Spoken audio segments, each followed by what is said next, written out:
le récit des fabuleuses aventures de Superflame pour aller jusqu'aux locaux de Fun Radio à Paris depuis la Haute-Savoie à pied. Oh, quel joli pied! Ouais, mais du coup, j'y suis allé en TGV, en fait. Autant pour moi. Le récit des fabuleuses aventures de Superflame pour se rendre jusqu'aux locaux de Fun Radio à Paris depuis la Haute-Savoie en TGV. Oh, quel joli TGV! D'avance, je m'excuse, j'ai pas pu filmer ou photographier toutes les étapes de mon parcours, alors va falloir me croire sur parole quand je vous dis que j'ai vu un dinosaure. Bref, le lundi 26 octobre, j'ai pris un TGV qui partait d'Annecy aux alentours de 15h30. Le voyage s'est plutôt bien passé, j'étais tout seul, il y avait personne à côté de moi. J'étais assez content. Bon, après, derrière moi, il y avait une mémé et son petit-fils, et ils avaient une fâcheuse tendance à jacter un peu fort. Mais c'était pas trop grave. Du coup, 3 heures de trajet. 15, 16, 17, 18, 19, ouais. Je suis arrivé à Gare de Lyon, il était 19h30 à peu près. Une fois que j'étais là, il fallait que je trouve mon hôtel qui était censé être à peu près dans le périmètre. Là, j'ai fait confiance à mon instinct. Au lieu de sortir par la grande porte, j'ai pris une des petites issues. Et coup de bol, l'hôtel était plus ou moins à côté, quoi. Donc je me pointe dans l'hôtel, je dis que j'ai une chambre à mon nom, blablabla, on m'explique vite fait les règles d'hôtel et tout, on me dit oui, nous avons une chambre à votre nom, blablabla, et là le mec il me tend le truc comme si je devais régler la chambre. Moi je me dis non, il y a un problème parce que tout c'est déjà réservé à l'avance. Du coup j'ai rappelé les gars de Fun Radio, ils m'ont dit qu'ils rappelaient l'hôtel parce que c'est pas normal, normalement c'était réservé, bon ils ont rappelé. Du coup on a fini par me donner ma chambre. Du coup j'arrive à chambre 401, je glandouille, je mets la télévision, j'attends un petit peu...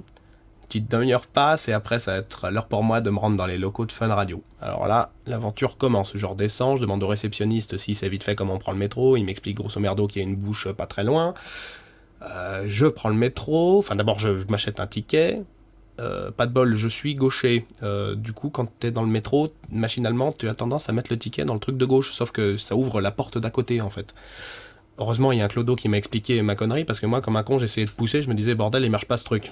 Merci le clodo si jamais tu as un accès internet.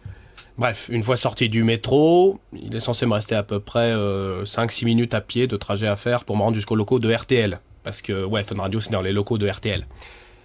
Du coup, je me dis, je vais m'orienter à l'aide de mon téléphone, quoi. Je commence à activer ma 3G. Il me demande mon code PIN, ce connard. Donc, je rentre une première fois mon code PIN. Erreur, je me dis, bon, je l'ai mal tapé, je recommence. Oh, erreur, je me dis, bon, bordel, j'ai encore mal tapé. Oh, erreur, bam, je me retrouve tout seul paumé dans Paris avec un téléphone bloqué. Du coup, j'ai utilisé la méthode à l'ancienne, j'ai tout simplement demandé mon chemin à des gens, mais quand on est à Paris, la chose qu'on te répond le plus souvent quand tu demandes ton chemin, c'est « Désolé, je ne suis pas de Paris ». Ça m'est arrivé 128 fois. Ouais, 128. Non, j'exagère pas. Je croise enfin un vrai Parisien, je lui demande si c'est où se situe la rue Bayard, parce que c'est là que se situent les locaux. Il me dit « Ah non, désolé, je suis de Paris, mais pourtant, rue Bayard, ça me dit rien ». Là, j'ai un éclair de génie, je lui demande les locaux de RTL. Il me fait « Ah ouais, c'est là ».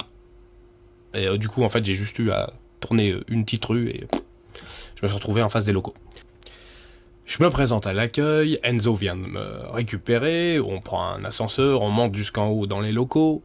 Et là, j'étais très agréablement surpris parce que on se pointe dans le bureau où ils sont en train de boucler les derniers préparatifs de l'émission. Je vois que la moyenne d'âge doit être 25 ans à peu près, hein. Tout le monde a la vingtaine. Voilà, donc déjà, ça te met plutôt en confiance, c'est des gens qui sont à peu près de ton âge, quoi.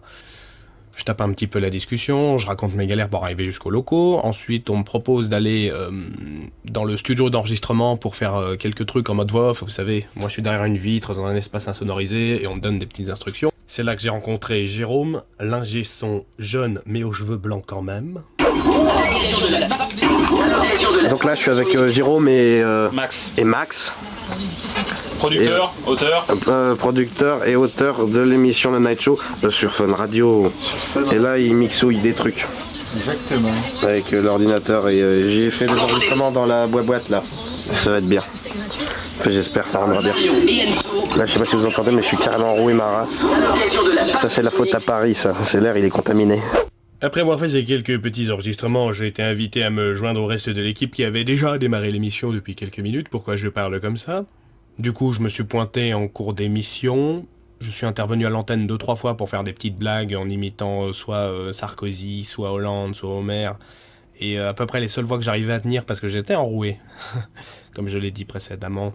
Et il y a un truc que j'ai kiffé, et c'est une chose dont les auditeurs ne se doutent pas forcément lorsqu'ils écoutent la radio, c'est quand il y a une coupure pub, qu'on balance de la musique et tout, c'est que les petits voyants rouges qui sont au-dessus des micros, ils s'éteignent, et on fout plus rien. C'est tout le monde enlève les casques et ça discute. Et c'est ça qui est génial. Moi j'ai kiffé parce que c'était boum, on reprend, boum, on arrête, boum, on reprend, boum, on arrête. Et j'ai adoré ça.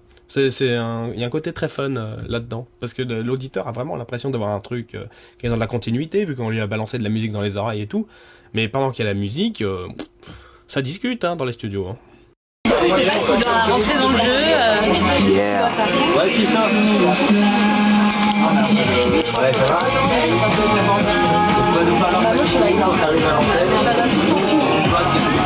Et ben on va vous demander. Tu prépares de la chatte, s'il te plaît. Tiens, on a vu.